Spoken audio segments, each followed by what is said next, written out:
A few moments later.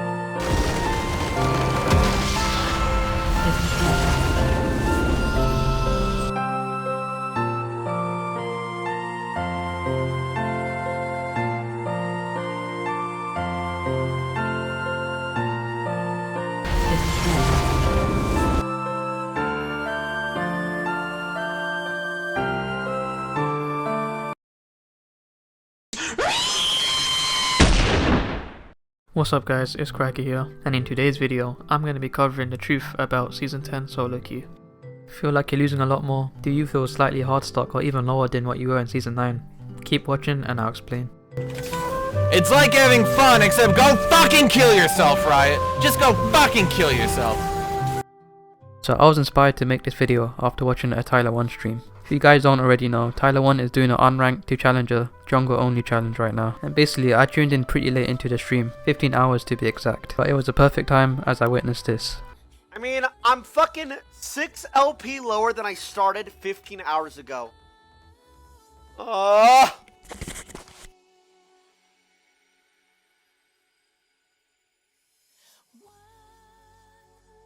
Dude!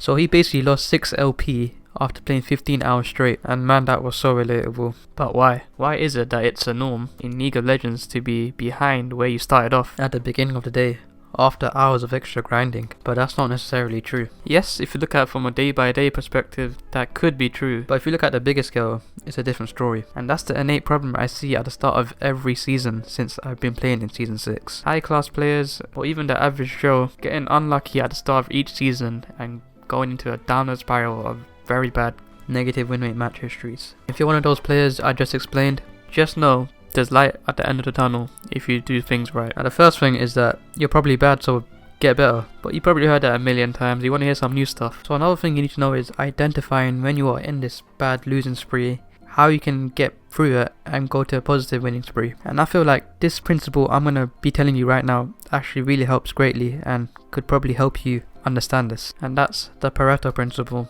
also known as the 80-20 rule.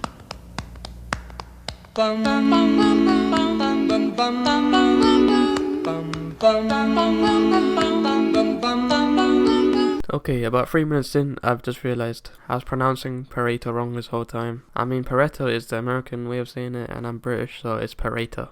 Anyway, let's get straight to the video. The Pareto Principle is a principle coined by Italian economist Wilfredo Pareto after he noticed 80% of Italian land was owned by 20% of the people. So the 80-20 rule essentially says 80% of the results comes from 20% of the causes. Here's some examples to make you understand it better. Roughly 80% of the world income is generated by 20% of the population. 80% of Twitch viewers only view the top 20% of streamers. In a business, 80% of sales come from 20% of customers. Also, another thing to know is that these numbers are not exactly 100% accurate, they are malleable, so both numbers can change depending on the situation, but roughly they are still the same principle. So now that you understand the Pareto Principle, how does this apply to your league games? And to get the answer to that, you need to explore the challenger ladder of each major region. If you look at the win rates, you would realize that each player has a win rate between 55 to 65%, aside from a few anomalies which will even out eventually as the season goes on. And after seeing that, you might realize that it links with the Pareto Principle. And here's how. The 80% in our scenario represents the win rate. Now let's divide that 80 by 2, so we have two 40%. In 40% of your games, you are guaranteed to lose that no matter what. This could be because you have a troll on your team, you had a few bad tilted teammates, you probably had a few autofills, you were probably autofilled yourself, or you were just purely outclassed by the opposing enemies. In these 40% of the games, I usually say that it's lost in champ select. However, on the other 40%, you are destined to win no matter what. Everyone on your team is in the right row, you have some smurfs maybe, the other team probably has a few autofills and you don't, and your team carries you can in and still win the game. So that's about 80% of the games decided right there, and that equals to a 40% win rate. But now the important part comes, the 20% that's decided by you. These games are decided by your skill level, whether you can carry lane, whether you can win lane, and whether you can do the right stuff that allows you to win the game. And this is the part all challenger players are successful in, which now makes sense, right? Since if they are winning roughly 20% of their games that are important, that would equal to a 60% win rate, or slightly lower than that. Or in some situations, if the sample size is too small, then even higher than that. I mean, this whole theory can be debunked if you smurf, because since you're so ahead of the rank you're in, you're gonna win all these games, or most of them. But this theory perfectly describes why people are having bad starts to Season 10. They are just statistically unlucky. Since you need a large sample size to actually apply this principle, you may be getting those 40% of games are unwinnable as I speak right now. So you're guaranteed these losses, you just need to play through it, and that's the problem. So to survive these bouts of losing sprees, you're gonna need a good mental. And I'm not gonna pretend my mental is the best. I haven't achieved any Zen mode or enlightenment. I tilt a lot as well. Like seriously, why am I autofilled along with my support, but their team has no autofills and their bot lane is duoed? Why does this 3-10 Jolef get a free win, whilst I have to try hard so hard and still lose because my team is trash? Why is this Vietnamese song so catchy? We all have these internal monologues, and if you let that run free, you're gonna tilt even more. You just need to understand that you need to play on and keep calm, since you are the only factor you can change in the game. And don't just take my word from it. Recently in the I Will Dominate podcast, they had Fnatic top laner and current rank 1 player, Whippo, on the show, and I asked him, what does it take to be a better solo queue player? And here's the 3 key points he said. Learn how to be carried. Not all games you're going to do well, and not all games you're going to be able to get fed. Like I said, in those 40% of games, this should be a free win, as long as you can learn how to get carried. Just support your team, and don't imp. Don't blame the game, blame the player. This is one of the worst ways to actually get tilted, is when you start blaming the game. And Whippo believes you can carry no matter what role you are, as long as you can transfer your advantage properly. That leads into the third point, transferring your advantage across the map.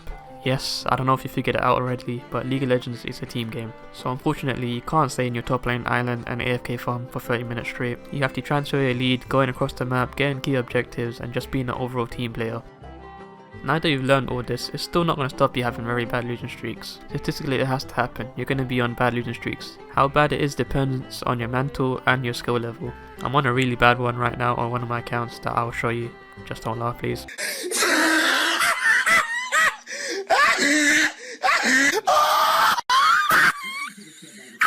Yeah, it does look pretty bad, but I know I can fix it. It just takes time and not being tilted. And that's what I find people often neglect, is the mental impact of solo queue. And I feel like this video done by Yamato Cannon describes it perfectly. He's a huge advocate of meditating and being mentally ready before you queue up for games to avoid going on autopilot and being easily tilted. So now for my closing statements. The truth about Season 10 solo queue is the same for every other season. And that's, in the end of the day, no matter what winning streak or losing streak you go on, that can happen statistically, it's all up to you. You are the decider of what elo you are. Yes, you will go bouts of losing streaks, and you will go in bouts of winning streaks. Sometimes you just be win losing. And whilst you're going through the adventure of solo queue, the one thing that doesn't change is you. And it might sound cheesy, but it's been said by multiple rank 1 players, including Whippo, and that's just self-improving, keeping a good mental, and playing a lot of games. And the Pareto Principle is there as a coping mechanism. Yes, you will lose games, and that's backing it up, but don't use that as an excuse of why you're losing continuously. Obviously, you need to improve on yourself. Like I advocate, and what multiple high elo players advocate, is just getting better at macro, and eventually you will climb up in elo. So that's the end of my video. I hope you learned a thing or two. Like the video if you enjoyed it, subscribe for more knowledgeable content, and I'll see you in the next one.